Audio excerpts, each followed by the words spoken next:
Bom dia e obrigado por aguardarem. Sejam bem-vindos à teleconferência do BK Brasil para a discussão de resultados referentes ao quarto trimestre de 2020. Estão presentes hoje conosco os senhores Yuri Miranda, presidente do BK Brasil, Cleiton Malheiros, vice-presidente de Finanças, Gabriel Guimarães, diretor de Finanças ERI, e o time de Relações com Investidores. Informamos que este evento está sendo gravado e que todos os participantes estarão apenas ouvindo a teleconferência durante a apresentação do BK Brasil. Em seguida, iniciaremos a sessão de perguntas e respostas, quando mais instruções serão fornecidas.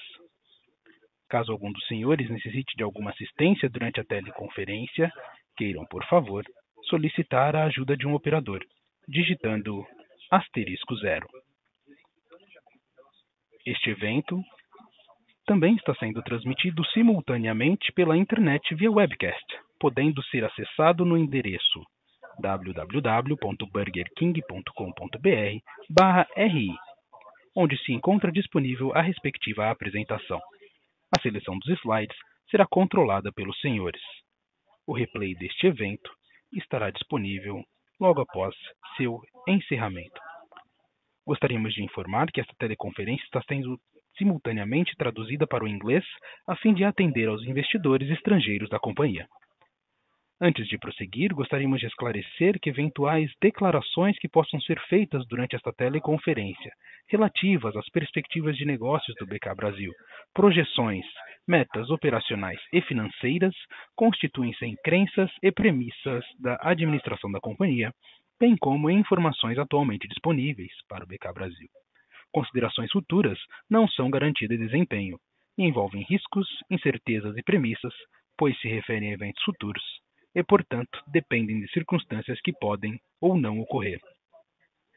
Investidores e analistas devem compreender que condições gerais, condições do setor e outros fatores operacionais podem afetar os resultados que diferem materialmente daqueles expressos em tais considerações futuras.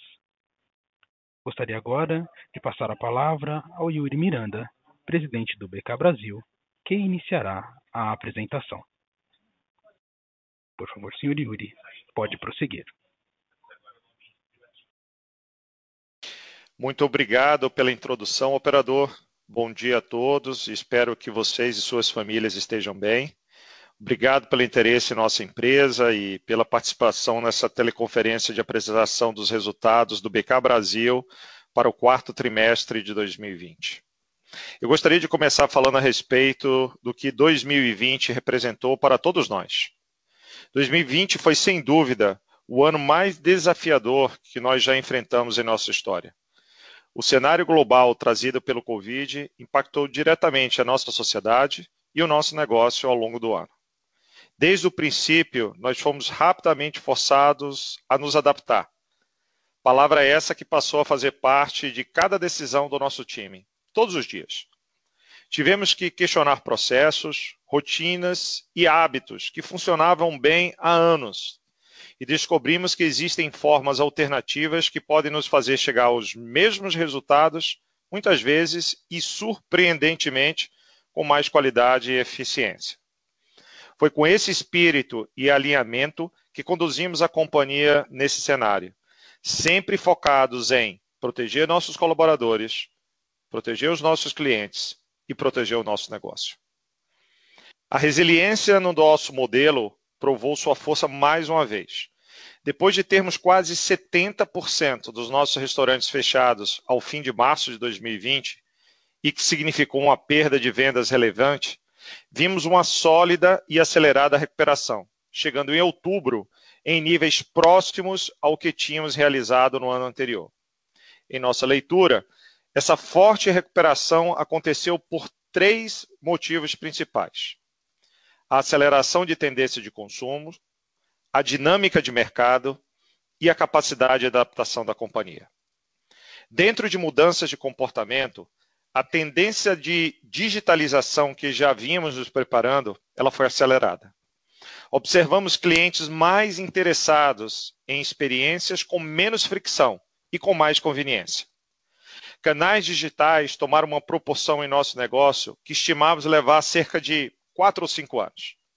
O delivery, por exemplo, viu o seu mercado dobrar de tamanho de acordo com dados do Google Trends, saindo de 35 milhões de usuários pré-crise para cerca de 70 milhões já em agosto de 2020. Em relação à dinâmica do mercado, começamos a observar sinais de uma consolidação em um mercado altamente fragmentado. De acordo com os dados do Instituto de Food Service Brasil, o IFB, o negócio de QSR cresceu significativamente sua representatividade dentro do food service. E quando comparamos apenas com a performance de grandes redes, o Burger King chegou ao fim do quarto trimestre com sua melhor performance de market share da história. Acreditar nos fundamentos, no potencial do negócio e na leitura das tendências, mesmo em um ano tão desafiador para a nossa indústria, com a necessidade de proteção de liquidez, nos fez tomar a decisão de não parar. Na verdade, aceleramos os principais projetos na frente de tecnologia.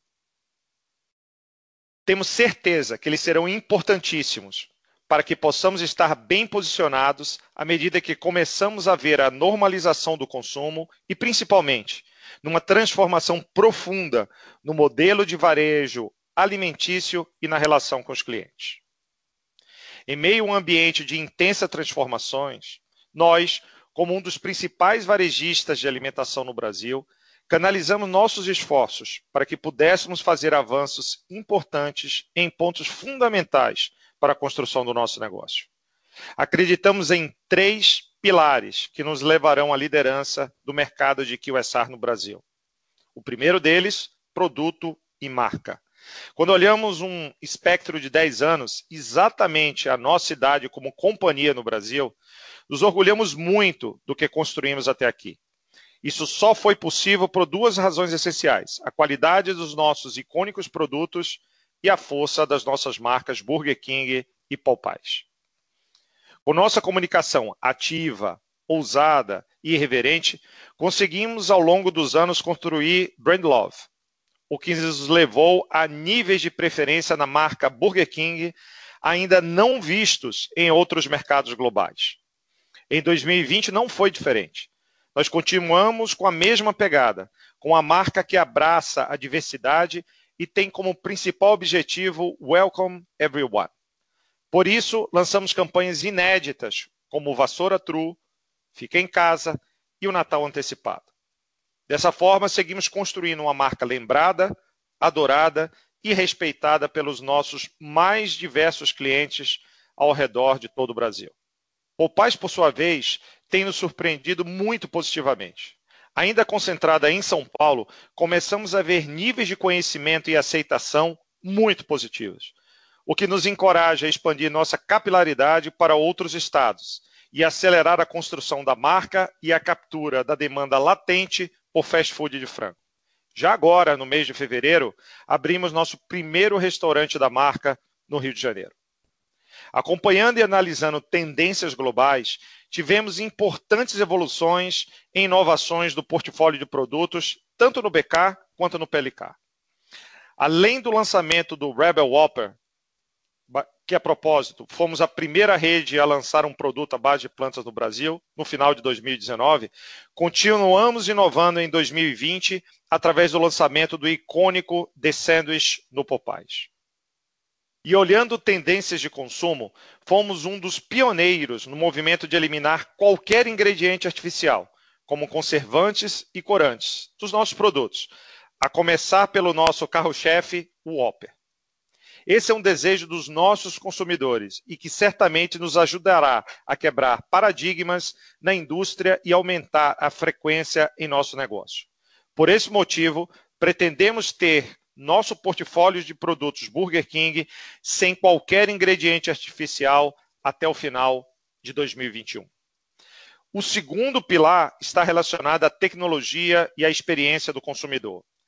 Transformação digital em negócios fundamentalmente físicos se tornou, na verdade, uma expressão comum ao longo do último ano. mas só quem de fato está passando por uma sabe o quão complexo esse processo pode ser.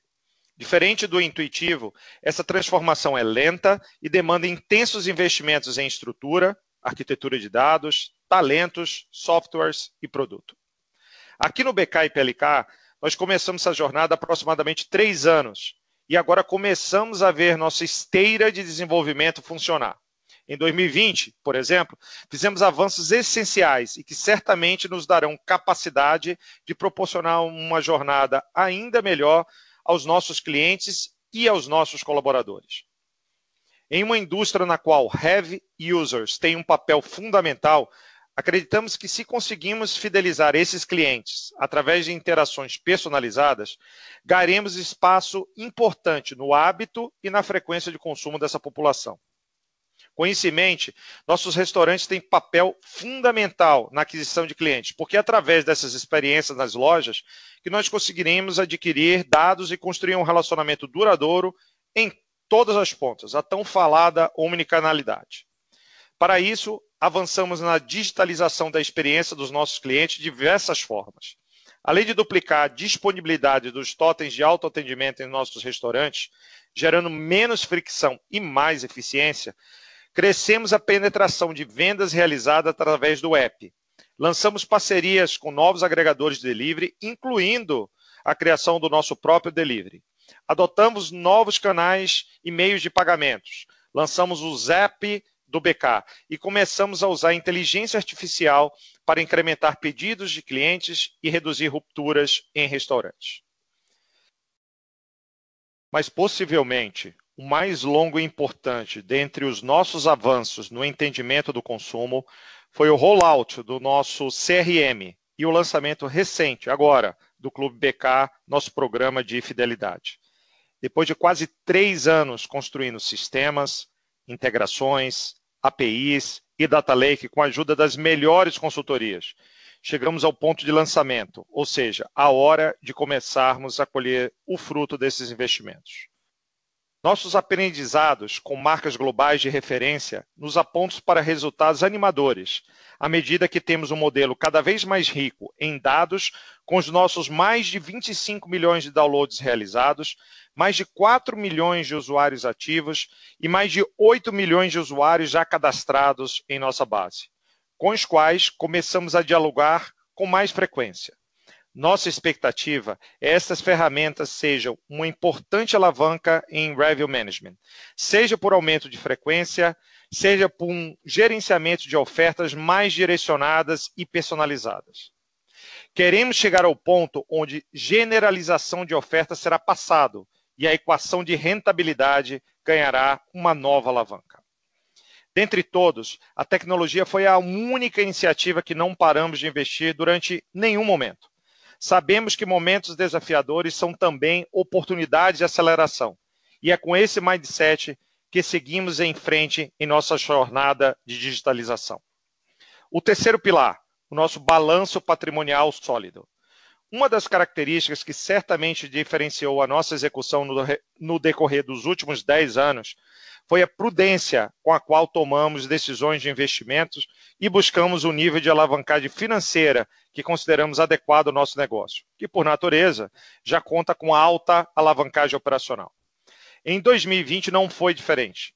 Durante o ano, tomamos inúmeras decisões para proteger a liquidez da companhia, gerenciando de forma eficiente nossos investimentos e buscando capital quando julgamos necessário.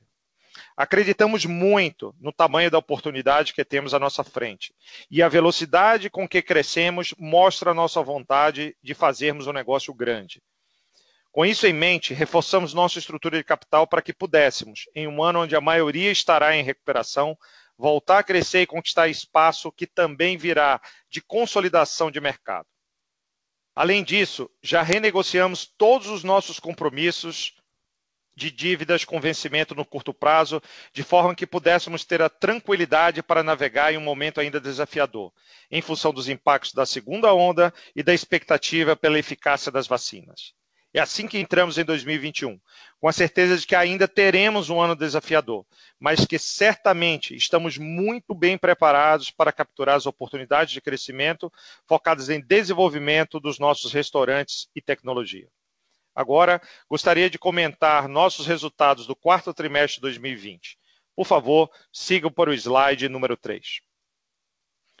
Nossa receita operacional líquida atingiu 774 milhões, uma redução de 3,7% quando comparado ao mesmo período do ano anterior, e um crescimento de 48% quando comparado ao terceiro trimestre de 2020. Vimos uma forte recuperação das vendas ao longo do trimestre, que foi decorrente da combinação da reabertura de 100% das nossas operações, ainda em outubro, com um forte crescimento dos canais digitais em nosso negócio e certamente com a consolidação da posição das nossas marcas. As vendas de same-store sales atingiram menos 8,6% no trimestre para BKB. E aqui destaco o desempenho das lojas freestanding, que mostraram sua força e resiliência e que, através de sua versatilidade, possibilitou que nós adaptássemos rápido e navegássemos bem durante a pandemia. Destaco aqui também que a abertura das lojas realizadas nos últimos 5 anos, cerca de 40% foram concentradas nesse formato, freestanding, que se mostrou estratégico e que fará nosso foco de expansão em 2021. Já nossos restaurantes food court, localizados em shoppings e sujeitos à redução de tráfego, eles apresentaram níveis de same-store sale negativos, mas com evolução significativa no decorrer do quarto trimestre. Faço novamente o destaque para o Popeyes, que apresentou queda de 6% de same-store sales, mesmo tendo sua exposição 100% a shoppings. Apesar do cenário desafiador, esse resultado nos deixa encorajados pelo potencial do mercado de QSR de frango e com o que estamos construindo com essa marca. As vendas digitais, que são representadas pelo Delivery, Totem de autoatendimento e app, seguiram sua trajetória de crescimento e apresentaram alta de 142%, quando comparamos ao quarto trimestre de 2019, com um recorde de vendas de 165 milhões no trimestre. Isso representou 21% da nossa receita contra 9% no quarto trimestre de 2019. Ao compararmos com o terceiro trimestre de 2020, as vendas digitais também tiveram alta, de 26%, mantendo o ritmo de crescimento.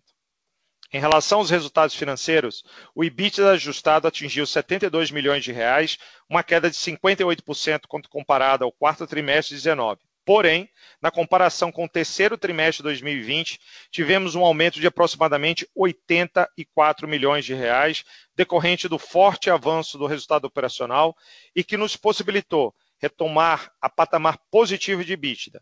E destaco aqui que no trimestre também houve geração positiva de caixa operacional. Para nós, isso mostra a velocidade da empresa para retomar ritmo quando há uma normalização do funcionamento de seus restaurantes.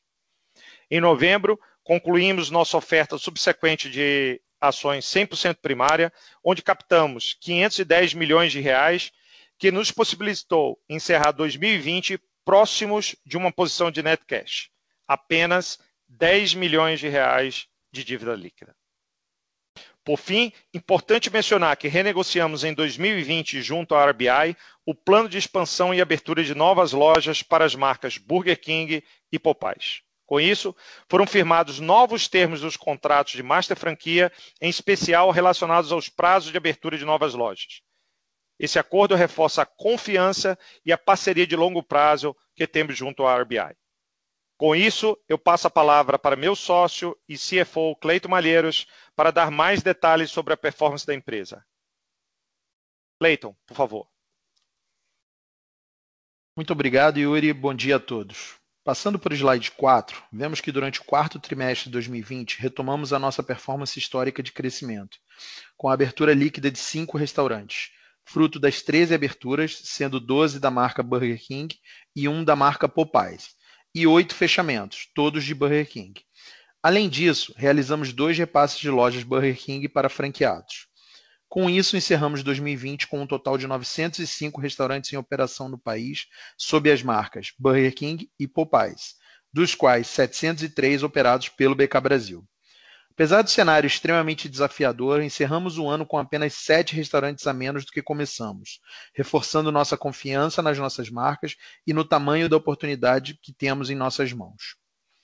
Seguindo para o slide 5, a receita operacional líquida atingiu 774 milhões de reais, uma queda de 3,7% quando comparado ao mesmo período do ano anterior, e um crescimento de 48,2% se comparado ao terceiro trimestre de 2020. Conforme mencionado há pouco, nossa forte recuperação de vendas ao longo do trimestre foi fruto da combinação da reabertura de 100% das lojas, ainda em outubro, do contínuo crescimento de vendas digitais em nosso negócio e da recuperação gradual do tráfego nos shopping centers. Apesar da forte recuperação de vendas, o same-store sales do trimestre foi de menos 8,6% para Burger King, fruto da combinação de um desempenho bastante positivo das lojas freestanding, com vendas comparáveis ainda negativas nos food courts.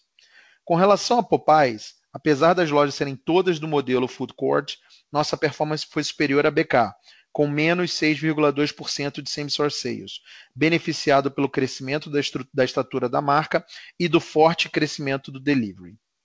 Do lado direito do slide, vemos nossa performance desde o início da pandemia até o fim do ano. Após atingirmos uma queda de vendas de quase 70% em abril, a forte recuperação a partir de setembro nos levou a 118% das vendas pré-pandemia, na primeira quinzena de dezembro.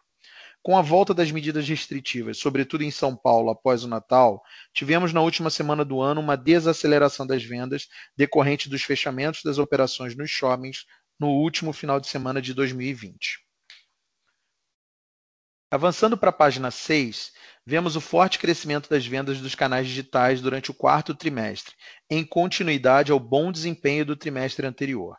As vendas digitais, representadas pelo Delivery, Totem e App, apresentaram alta de 142% se comparadas ao quarto trimestre de 2019, com um recorde de vendas de 165 milhões de reais no trimestre, representando 21% da receita da companhia versus 9% no mesmo período do ano anterior. Se compararmos ao terceiro trimestre de 2020, as vendas mantiveram um ritmo consistente de crescimento, com alta de 26%, mesmo após a abertura de 100% das operações já no mês de outubro, conforme já mencionamos. Na parte central do slide, podemos ver com mais detalhes o crescimento dos canais, sendo o Delivery a maior participação nas vendas, seguido por Totem e pelo nosso app. Indo para o próximo slide, temos mais detalhes das vendas de Delivery, que atingiram um recorde no quarto trimestre. Mesmo com a reabertura total das nossas operações em shoppings, o canal atingiu 121,7 milhões de reais, crescendo aproximadamente 150% em relação ao ano anterior. Além disso, destaco que mesmo com a retomada do consumo on-premise, o canal cresceu 26% versus o terceiro trimestre. Seguimos investindo em melhorias operacionais, aumentando nossa capilaridade com os agregadores, tendo encerrado 2020 com cobertura de mais de 540 lojas, o que nos garantiu entregar nossos produtos de forma rápida nas principais cidades do território nacional. Nosso delivery próprio segue em fase de expansão e melhorias, após lançarmos seu piloto no segundo trimestre, cobrindo atualmente cerca de 100 lojas. Seguimos operando apenas através de pedidos realizados por meio do nosso website, e ganharemos escala à medida que evoluirmos nossos indicadores operacionais. Indo para o próximo slide, temos mais detalhes das vendas do canal Drive-Thru e do Totem de autoatendimento. O Drive-Thru atingiu receita de 124 milhões de reais no trimestre, praticamente dobrando sua participação em relação ao ano anterior, com um ganho de 7,8 pontos percentuais versus o quarto trimestre de 2019. O crescimento desse formato representa ainda grandes oportunidades para a companhia. Já os totens de autoatendimento apresentaram um crescimento de vendas de 131% versus o quarto trimestre de 2019, com ganho de 3 pontos percentuais de representatividade sobre as vendas totais, atingindo receita de 39 milhões de reais. Finalizamos 2020 com aproximadamente 400 lojas com essa funcionalidade, o que representa cerca de 50% da base de lojas próprias, trazendo eficiência à nossa operação e menos fricção para a jornada dos nossos clientes. Indo para o próximo slide, temos mais detalhes das vendas do app, que apresentaram um crescimento de 95% versus o quarto trimestre de 2019. Nosso aplicativo, que conta com mais de 25 milhões de downloads, cerca de 8 milhões de cadastros completos e mais de 4 milhões de usuários ativos mensalmente ao final de dezembro, tem papel fundamental, pois nos ajudará a ganhar escala de forma rápida e ainda alimentar nosso data lake com dados transacionais. Todos os avanços em nosso aplicativo contribuíram para que tivéssemos o maior volume transacionado em nossa história no quarto trimestre.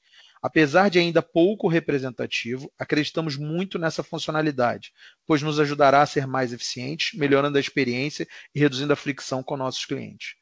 Ao longo do quarto trimestre, fizemos o rollout do nosso CRM. Esse foi um importante marco, pois começaremos a interagir com nossos clientes de forma personalizada e a monitorar a conversão dessas interações em nossos restaurantes. Adicionalmente, no dia 1º de fevereiro de 2021, lançamos nosso programa de fidelidade, o Clube BK, para todo o Brasil, estando disponível para os mais de 25 milhões de clientes que já baixaram nosso app. O programa é o primeiro lançado entre as grandes redes de fast food do Brasil e vai permitir que os consumidores acumulem 1 ponto a cada R$ 1 gasto e depois troquem os pontos por lanches e sobremesas. O lançamento faz parte da nossa estratégia, iniciada há mais de 2 anos, de criar um ecossistema capaz de unificar o físico e o digital. Seguindo para o slide 10, podemos ver de forma sucinta as várias frentes do ecossistema digital que estamos construindo, através dos investimentos em tecnologia que estão impulsionando nossa transformação digital.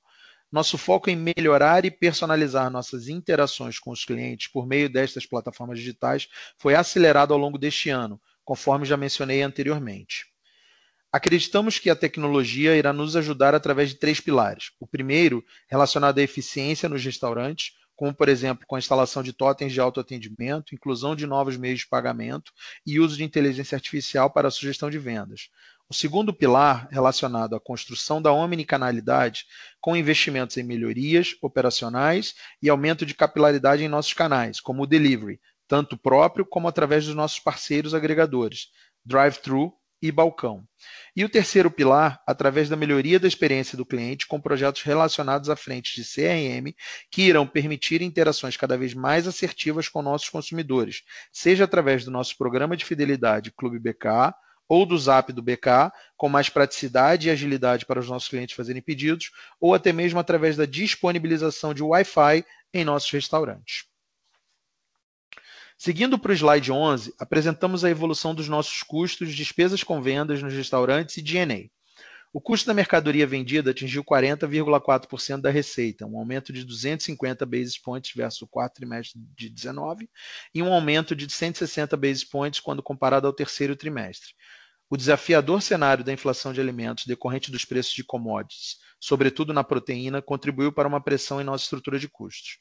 À medida que conseguimos avançar com consistência na recuperação de vendas, fizemos um intenso trabalho de repasse de preços de forma que pudéssemos suavizar o impacto para os nossos consumidores e, dessa forma, seguir a trajetória ascendente de vendas.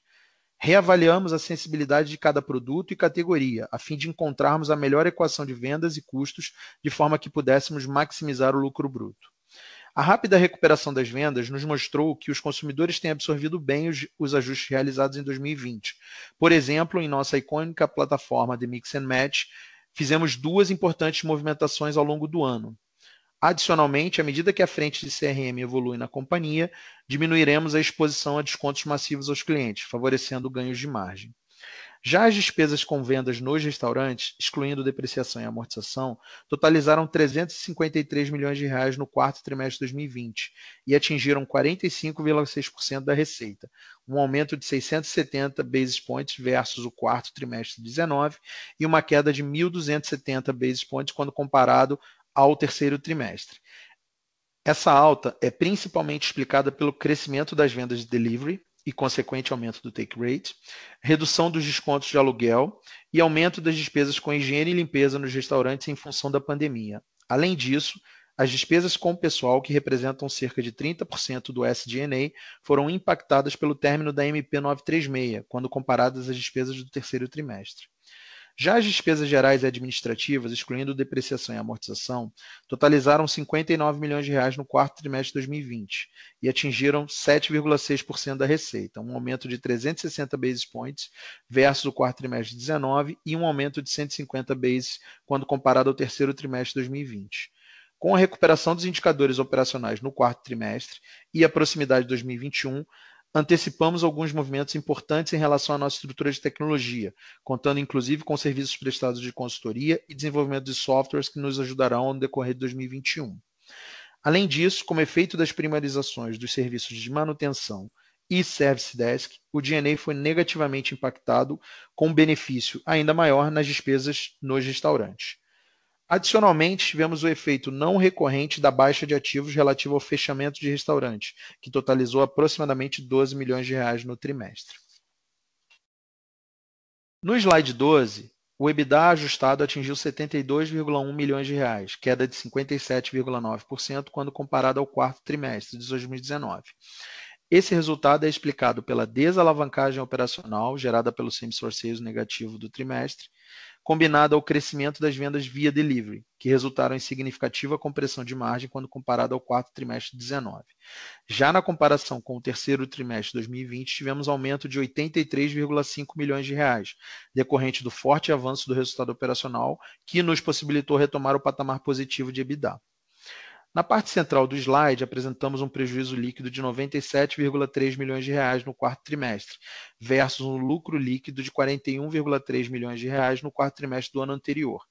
Esse resultado foi significativamente afetado pela decisão da administração de não reconhecer os tributos diferidos sobre o prejuízo fiscal e base negativa de CSLL, considerando as incertezas nas projeções futuras decorrentes dos impactos da pandemia, até que se tenha um cenário mais provável de realização desses créditos tributários e também pelo write-off relativo aos restaurantes fechados. Do lado direito, vemos que o endividamento bruto atingiu 830,8 milhões de reais, que combinado a um caixa total disponível de 820,8 milhões de reais, nos leva a uma dívida líquida de apenas 10 milhões de reais. Ao longo do trimestre, a companhia se antecipou aos vencimentos futuros das suas dívidas de curto prazo, que conduziu um forte trabalho de liability management que reduziu significativamente os vencimentos de dívidas anteriormente previstos para o início do ano de 2021. Adicionalmente, em novembro de 2020, concluímos nosso follow-on, reforçando a liquidez da companhia em 510 milhões de reais, que permitirá a retomada dos investimentos ao longo do ano de 2021 nas frentes de tecnologia, expansão e reforma de lojas. Gostaríamos de comunicar também que concluímos com sucesso a negociação de waivers para a não medição dos covenants de alavancagem financeira no exercício de 2020 das nossas dívidas, sem que houvesse a necessidade de alterações nas condições originalmente pactuadas junto aos nossos credores, tanto de custos quanto de limites futuros de alavancagem ou de investimentos. Seguindo para o slide 13, podemos ver o CAPEX e o fluxo de caixa operacional. Os investimentos atingiram 94,2 milhões de reais no quarto trimestre de 2020, uma queda de 41,7% quando comparado ao quarto trimestre do ano anterior. Essa queda está atrelada à redução do ritmo de expansão da companhia em 2020, em virtude das medidas de proteção de liquidez frente às incertezas causadas pela Covid-19. Apesar da redução dos investimentos, retomamos as atividades de expansão do quarto trimestre de 2020, com a abertura líquida de 5 restaurantes, e intensificamos nossos investimentos direcionados à frente de tecnologia. Estes investimentos foram acelerados em 2020 para suportar o aumento das vendas dos canais digitais, nos deixando bem posicionados para capturar as oportunidades de mercado quando o consumo estiver mais normalizado. Apenas no quarto trimestre de 2020, a companhia investiu cerca de 20 milhões de reais em projetos de tecnologia. Do lado direito do slide, vemos que retomamos a geração de caixa operacional, contabilizando 97,5 milhões de reais, em razão da forte recuperação do resultado operacional. Quando comparado ao quarto trimestre de 2019, apresentamos uma queda de 138,6% na geração de caixa devido à redução do resultado operacional e impactos derivados da pandemia no capital de giro. Contudo, quando comparados ao terceiro trimestre, passamos de caixa operacional perto do break-even para a geração de caixa no quarto trimestre. Com isso, finalizamos a nossa apresentação e gostaríamos de abrir para perguntas. Operador, por favor, pode passar para as perguntas.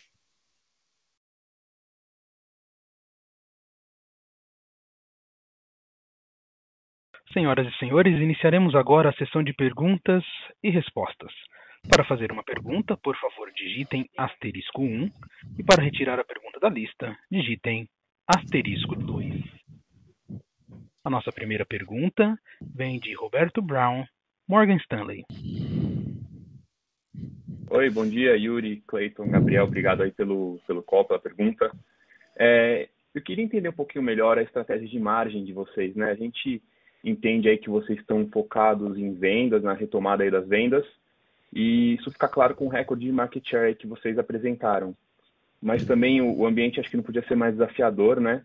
Esse recorde está acontecendo justamente quando a gente tem um pico de preço de proteína e até a margem bruta aí reduziu um pouco em relação ao trimestre anterior. Então a gente queria entender como que vocês estão pensando na estratégia de margem para 2021, se o foco deve continuar mais em venda, como que tem sido o ambiente competitivo e como vocês têm avançado aí com negociações em relação ao custo de proteína com os fornecedores, né? Se a gente ainda deve esperar um aumento de preço aí na ponta para o consumidor, que tem que acontecer para compensar esses custos. Aí se pudesse, depois eu até queria fazer um follow-up sobre margem EBITDA. Oi, Roberto e Yuri, tudo bem? Bom, primeiro espero que você e tua família aí todos estejam bem. Tá? Não, obrigado pela pergunta. Com relação à estratégia de margem, talvez a primeira correção que eu fizesse é a visão da gente sobre o porquê do ganho de market share histórico que a gente teve no final. Eu não atribuiria isso somente a uma estratégia de preço. Tá? Eu atribuiria isso a um conjunto de fatos, de tendências, como a gente comentou, de posicionamento de marca, do que a gente conseguiu fazer ao longo do ano passado, do que a gente vem construindo, todo o avanço digital e todas as plataformas que a gente conseguiu colocar, além, logicamente, da questão de execução do time na ponta, que, sem dúvida nenhuma, faz toda a diferença. Dito isso, que é uma combinação de fatores, eu diria a você que a gente vem repassando e fazendo ajustes de preços constantes para tentar mitigar esses efeitos que você comentou no final da sua pergunta. Tá? Se você pensar, por exemplo, na nossa plataforma de preço King em Dobro, nós fizemos 2 ajustes de preços e estamos partindo para um terceiro agora. Tá? Se você olha, por exemplo, a plataforma de delivery, também foi necessário uma série de ajustes e de equilíbrio de preços, não só ao longo de 2020, mas já agora no começo de 2021, a gente também faz isso. Agora, existe toda uma estratégia de gerenciamento de revenue management, que vai continuar, não tenha dúvida. Precisa haver um balanço entre o que a gente recebe de custos, né, e a habilidade que a gente tem que repassar isso ao consumidor na ponta final, já que o ambiente de consumo, por tudo que está acontecendo, o nível de desempregos, não é um ambiente muito fácil e muito elástico a passagens de preço. Mas, independente disso, eu diria a você que a gente tem tido sucesso, sim, em gradualmente ir fazendo esse repasse, e vocês vão continuar a ver isso ao longo de 2021. Talvez a grande diferença, e desculpe pela resposta mais longa, mas talvez a grande diferença que a gente comece a ver em 2021 é todo o investimento que nós fizemos em tecnologia, e principalmente com a criação do CRM, né, com já 8 milhões de cadastros, e com o lançamento agora do Clube BK, nós acreditamos que isso realmente vai ser uma alavanca completamente diferente no jogo e vai permitir, como eu disse na abertura, deixar para trás uma estratégia de generalização de promoções para uma customização de promoção. Eu acredito que esse é o próximo passo e a próxima evolução significativa que o varejo vai ver, e estamos bastante esperançosos que isso vai gerar um ganho de margem para a gente. Na outra ponta, como você mencionou, tem os custos.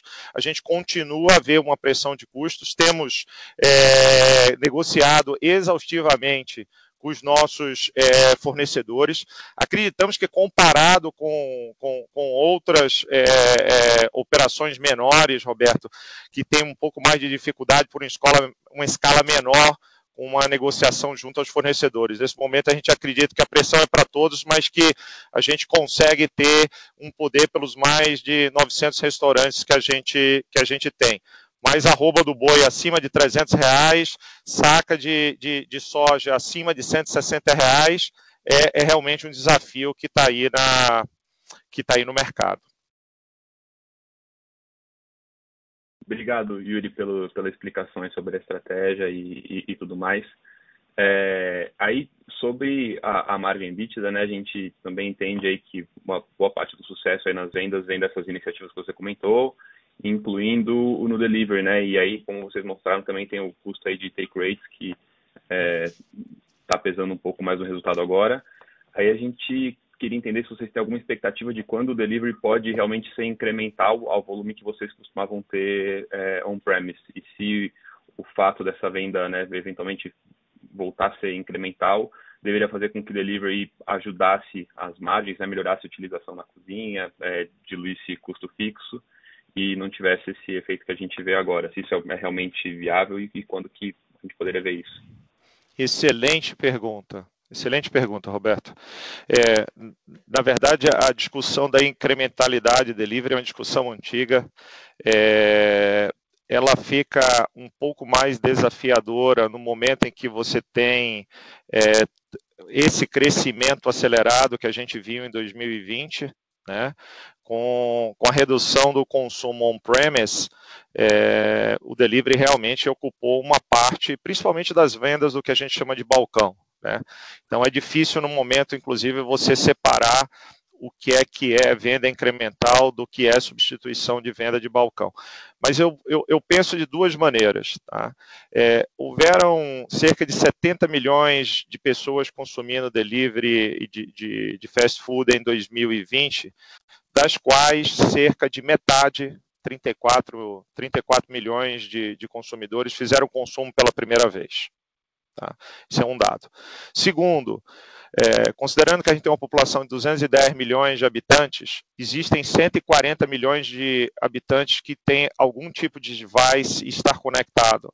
Ou seja, só metade ainda faz, ou já faz, algum pedido de delivery. Então, a gente acredita que ainda tem um potencial incremental aí de pessoas que podem, de alguma maneira, fazer o pedido.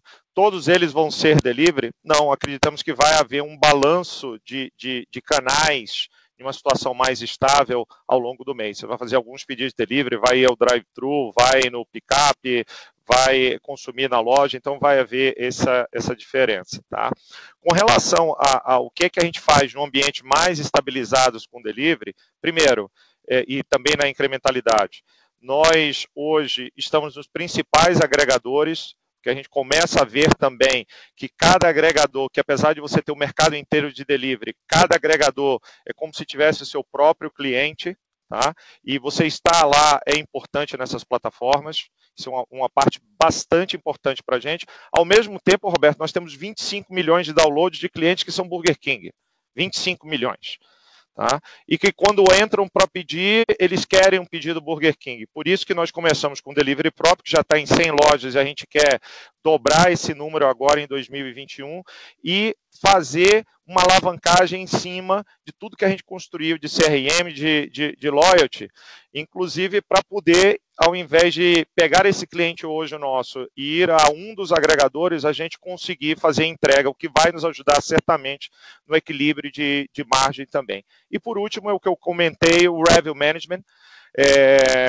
Você ter dados, então 8 milhões de clientes cadastrados, com toda uma ferramenta por trás como CRM, sem dúvida nenhuma nos permite calibrar, né, as ofertas de delivery e procurar um balanço melhor de lucratividade. Obrigado, Yuri. Vocês, por acaso, têm alguma estimativa aí de quando que a venda aí de loja deve a venda de balcão deve estar recuperada e o delivery volta a ser incremental? Alguma curva interna? Sei que não é uma pergunta simples, né? De novo, essa é uma excelente pergunta. Eu estou também quase lhe pedindo ajuda para responder, sabe, Roberto? Porque essa previsão, mas o que a gente enxerga é que, apesar da gente estar vivendo uma segunda onda, até o momento ela tem sido, em termos de impacto nos restaurantes, menor do que foi no ano passado. Só lembrando que ano passado a gente chegou a ter 70% dos nossos restaurantes fechados. A própria apresentação, se você dá uma olhada no deck, a partir do momento que há uma normalização, a companhia, né, as nossas marcas têm uma capacidade muito rápida de retorno. Você deu uma olhada aí na semana de 8 de dezembro, na apresentação, para te facilitar, o chart número 5, tão logo você começa a ter uma maior normalização e disponibilidade de horas operacionais, nós chegamos a 118% das vendas pré-Covid. Isso, para mim, mostra o posicionamento das marcas, né? E tão logo há uma normalização, há uma recuperação muito rápida, né? Olhando para o futuro, que a gente e até para outros países, um ambiente de delivery mais normalizado, mais maduro, a gente acredita que vai significar alguma coisa entre 15% e 20% das nossas vendas. Perfeito, Yuri. Obrigado aí pelas respostas e desculpa o excesso de pergunta aí. Obrigado. Nossa próxima pergunta vem de Bob Ford, Bank of America. Bom dia a todo mundo e obrigado por pegar minhas perguntas. Yuri, espero que você e sua família também estejam bem. Qual grande foi o impacto das restrições operacionais do fim do ano sobre a lucratividade no TRI? E Yuri, também pode expandir o acordo atualizado com a RBI e seus compromissos de crescimento e CAPEX para BK e Popeyes, por favor? Olá, Bob. Também desejo a você e a sua família que estejam todos bem. Tá? Bob, o impacto maior que a gente teve no final do ano foi ali na semana do Natal, né, que antecedeu o Natal e o Ano Novo, quando São Paulo voltou a fazer restrições em termos de shoppings. E um pouco antes disso, Belo Horizonte também, tá, Bob? Então, acho que Belo Horizonte, inclusive, antes de São Paulo. Minas Gerais. Então, esses foram os dois maiores impactos. E se você olha nesse mesmo gráfico que eu acabei de me referir do slide na página 5, você vê que a gente vinha numa crescente ali, passando ali na semana de 8 de dezembro a 118% do pré-Covid, e essa restrição que a gente teve em São Paulo, semana seguinte, de 22 de dezembro, você já vê um nível ali de 94%. Tá? Pensando e dando os primeiros dados agora de janeiro e fevereiro, né? Janeiro seguiu uma tendência parecida com o final de dezembro, tá? Melhorando um pouco melhor, eu diria assim, depois da segunda metade de janeiro. Fevereiro, até essa semana, veio melhor do que janeiro. Tá? Se aproximando a níveis ali do quarto trimestre. Logicamente que a gente começa a ver essa semana agora algumas novas medidas de restrição, agora em São Paulo, por exemplo, tudo indica que no final de semana a gente viu algumas coisas na Bahia, em alguns outros estados, tá? Mas um dado que a gente vê com isso, Bob, é que as vendas digitais, elas continuam a crescer. Então, mesmo com essa recuperação que eu mencionei aqui de dezembro de 118%, tá? O digital continua a crescer no quarto trimestre em relação ao terceiro, ou seja, nos parece que a marca continua ganhando momento e isso também explica, como eu respondi ao Roberto, né, o nosso posição de market share histórico no quarto trimestre.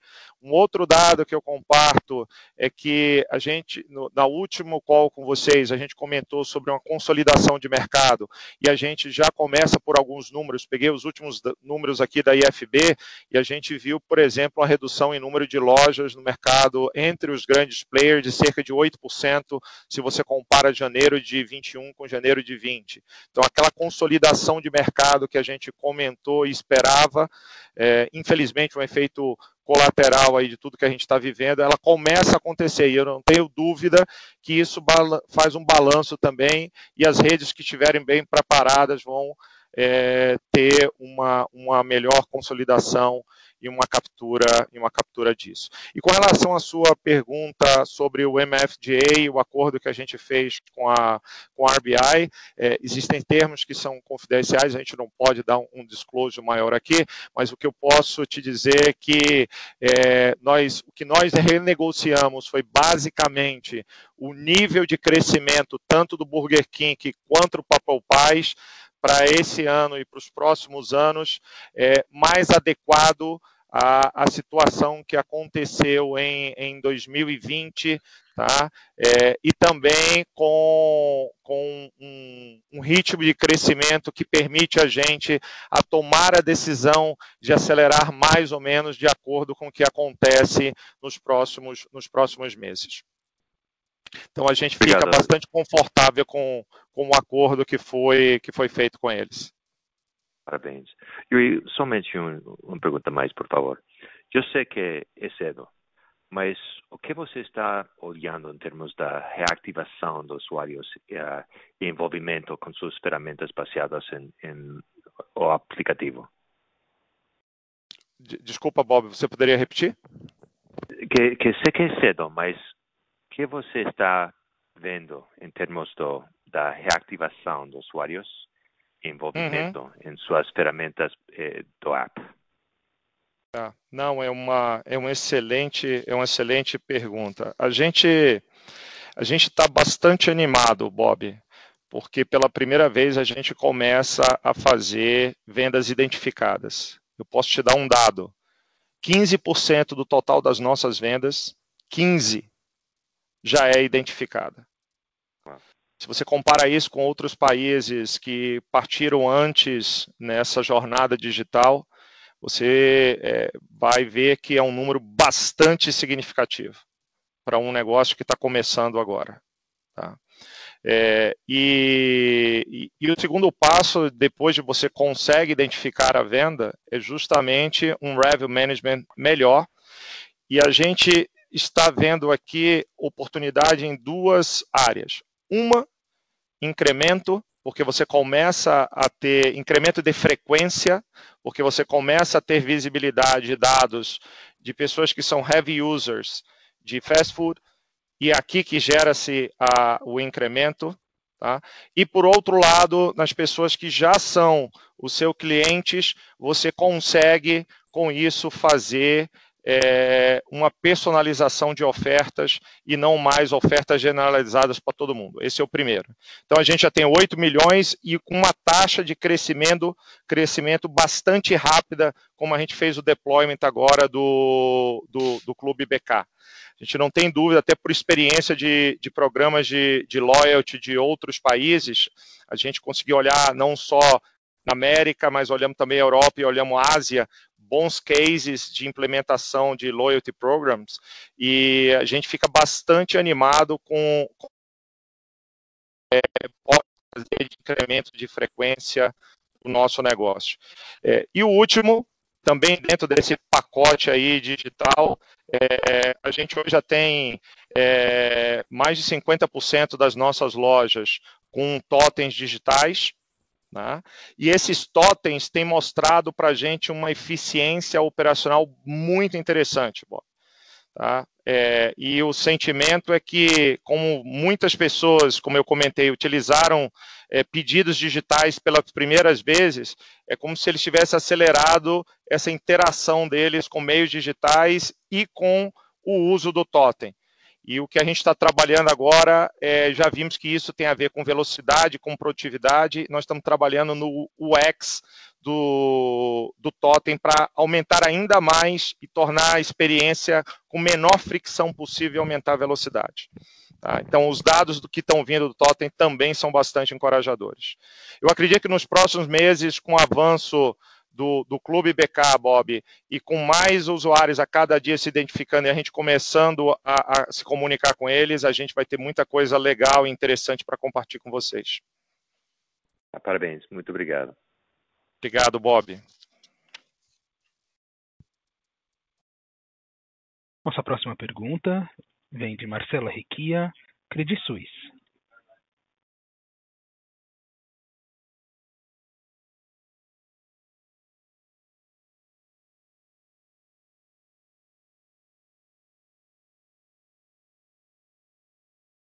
Marcela, talvez você esteja no mudo.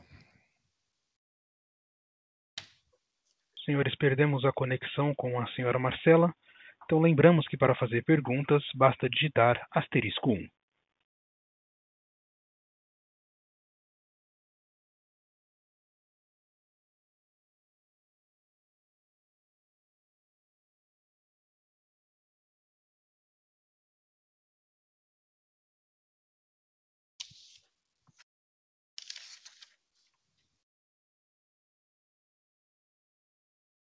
Novamente, para fazer uma pergunta, por favor digitem *1.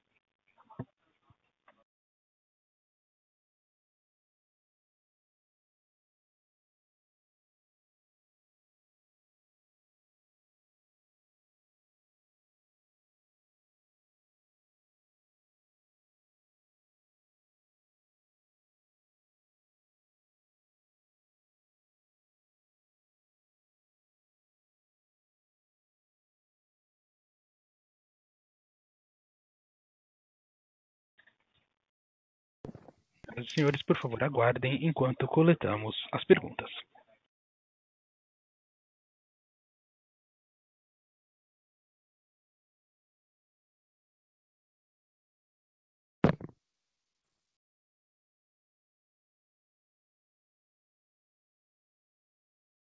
Nossa próxima pergunta vem de Henrique Rocha, Credit Suisse. Oi, Yuri. Oi, Cleiton. Gabriel, aqui é a Marcela. Desculpa, minha linha caiu. Tenho 2 perguntas rápidas para vocês. A primeira é sobre os impostos que, enfim, vocês tomaram as decisões de não coletar mais os impostos diferidos em função de uma melhor análise e visibilidade para o médio prazo, né, em relação à coleta desses créditos. Você poderia comentar um pouquinho o que mudou para provocar essa decisão de vocês e o que a gente pode esperar olhando para frente em relação a isso? E a minha segunda pergunta seria sobre Popeyes. A gente viu que essa semana vocês lançaram a primeira loja de Popeyes no Rio de Janeiro, e aí eu queria entender 2 coisas de vocês. A primeira é, das lojas que vocês acreditam abrir esse ano, o que vocês estão pensando em termos de distribuição geográfica? E a segunda pergunta sobre Popeyes é, a gente tem visto que o Same Store Sales, embora ainda negativo, tem sido mais resiliente do que a marca de Burger King, dentro das lojas de shopping. Eu queria entender ao que vocês atribuem isso. Muito obrigada. Oi, Marcela. Pô, que bom que você conseguiu se reconectar e obrigado pelas 2 perguntas, tá? Com relação à primeira, eu vou complementar, eu vou começar e depois eu peço ao Cleiton também para dar um pouco mais de detalhe técnico para você, mas basicamente são tributos diferidos sobre prejuízo fiscal. O que mudou foi basicamente uma postura mais conservadora nossa em relação a usar esses tributos, dado a incerteza do que aconteceu em 2020, tá? E principalmente agora nesse começo de ano ainda com um pouco de incerteza, nós resolvemos tomar uma decisão mais como eu diria para você, conservadora, tá? Isso não muda a visão da gente para o futuro, tá? De que no futuro a gente continua com a possibilidade de utilização desses créditos. Não sei, Cleiton, se você gostaria de complementar mais alguma coisa técnica nesse sentido. Bem por aí, Yuri. Acho que na prática, né, a gente tinha as nossas projeções ali até o primeiro TRI, aí os impactos, essas expectativas com relação à pandemia, eles eram ainda bem incipientes, né? A gente ainda estava muito no início para poder entender o tamanho desses impactos, as expectativas eram certamente muito menores do que foram em 2020. E na medida em que a gente evolui para entender um pouco melhor como é que está essa evolução, a gente refaz as nossas projeções baseado na expectativa de lucro tributável, não estamos falando aqui de lucro contábil, estamos falando de lucro tributável, tá? E existe uma parte bem importante do CPC 32 que ele fala em ser provável.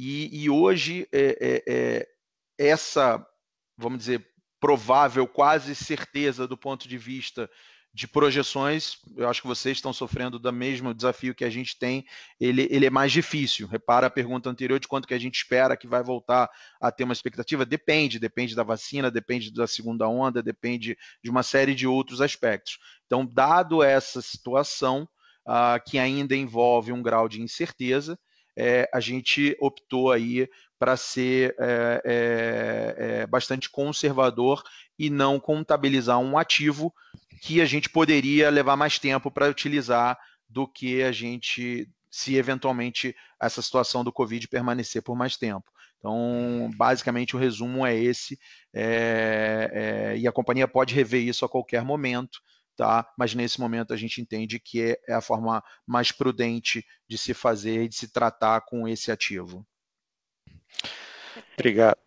Obrigado, Cleiton, pela complementação. Marcelo, com relação à PLK, é uma pergunta que, na verdade, dá água na boca, né? Porque ainda mais próximo do almoço agora. Eu vou começar pelo final, porque aqui ela está apresentando também uma resiliência. O produto é muito bom. Tá? Essa seria uma resposta rápida. Mas dando uma resposta mais técnica também, é um momento de marca, é impressionante, depois de 10 anos aqui da gente na jornada de BK, é impressionante o brand awareness de PLK na cidade de São Paulo em 1 ano e meio de projeto. É absolutamente impressionante. Passa de 75%.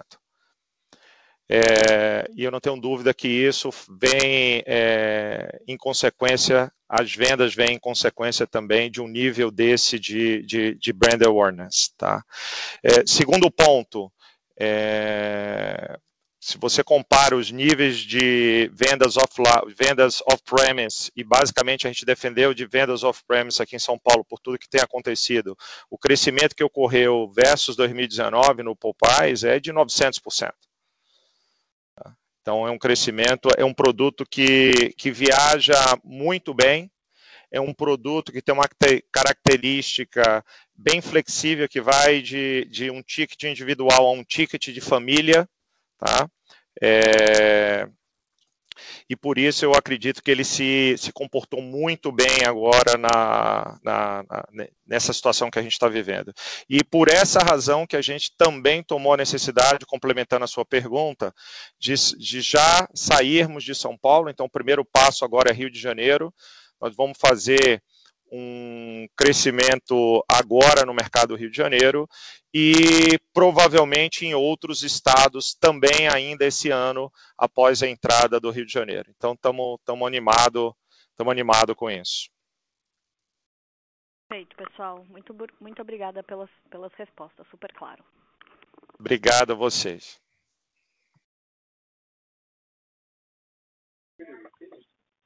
Encerramos neste momento a sessão de perguntas e respostas. Gostaria de passar a palavra ao Yuri para as considerações finais. Por favor, Yuri, pode prosseguir.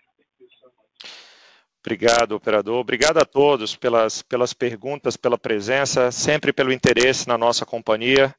E eu gostaria de terminar a conferência de hoje, se vocês me permitem, indo para o slide número 14 da nossa apresentação, e com isso destacar para vocês o que são as nossas prioridades estratégicas para 2021.